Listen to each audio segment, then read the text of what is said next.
Middle School, where some awesome athletes have made some spectacular games and puzzles to make gold status. Let's see what the coach has to say about this. Coach?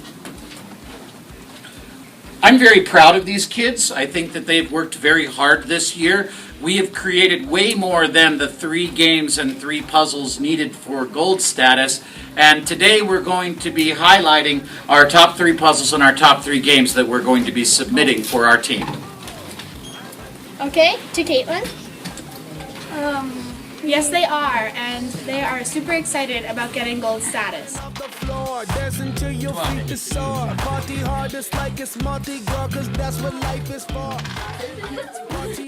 am here with the creators of Dingo. Let's see what they have to say about their game.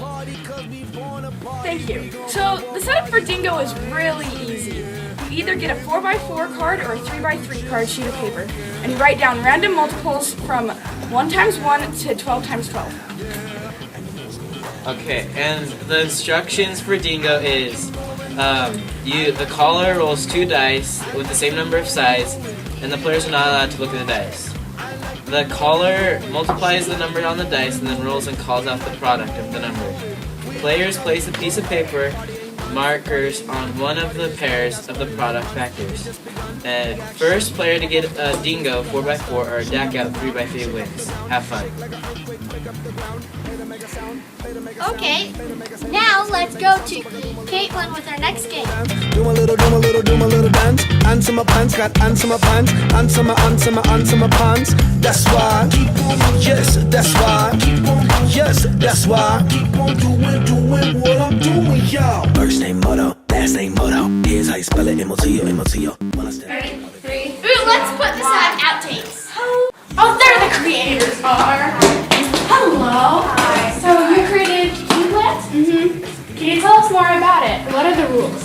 Well, the rules are that, it's just like any ordinary game. Of course, roll the dice, move your piece.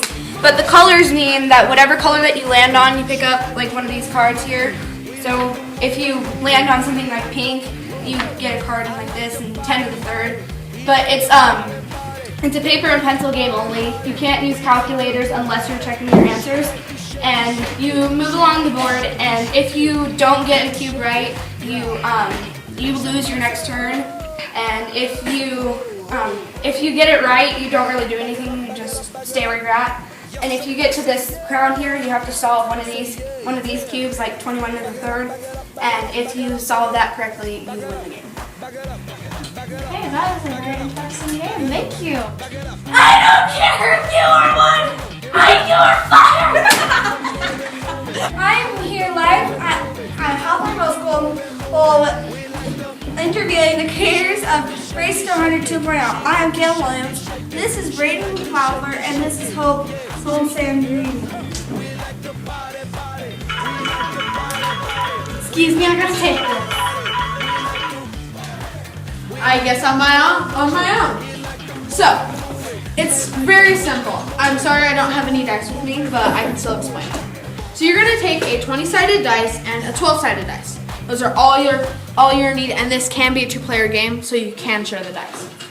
So you're gonna roll the 20 and say I get a 15. And then I roll it again with the 12-sided dice and I get a 9. I'm going to subtract the 2, and that's 6. So we're going to put 6 here. And then we're going to roll again. And then we get a 13 and a 11. Then that's a 2.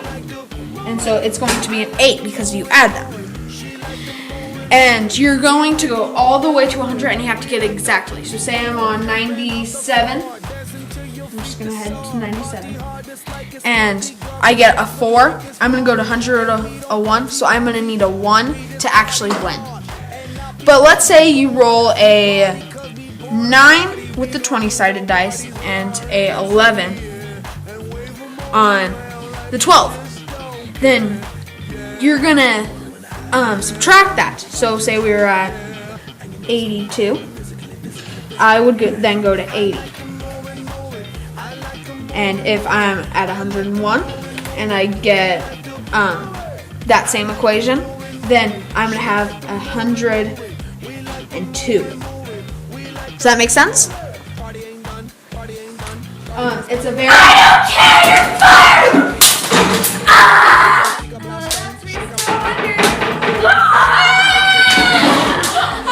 believe it! I'm so surprised!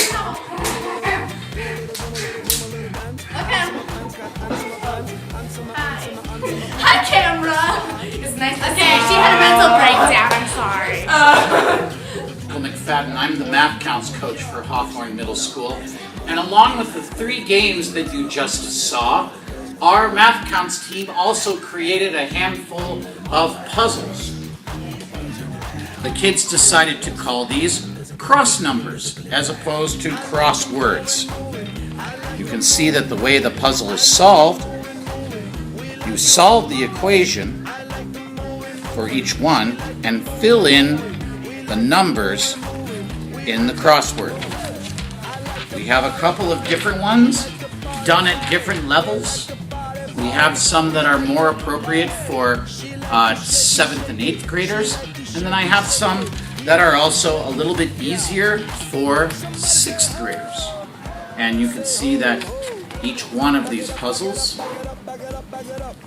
is set and go, and we will be sending these off to MathCounts for their perusal and hopefully acceptance into the gold level.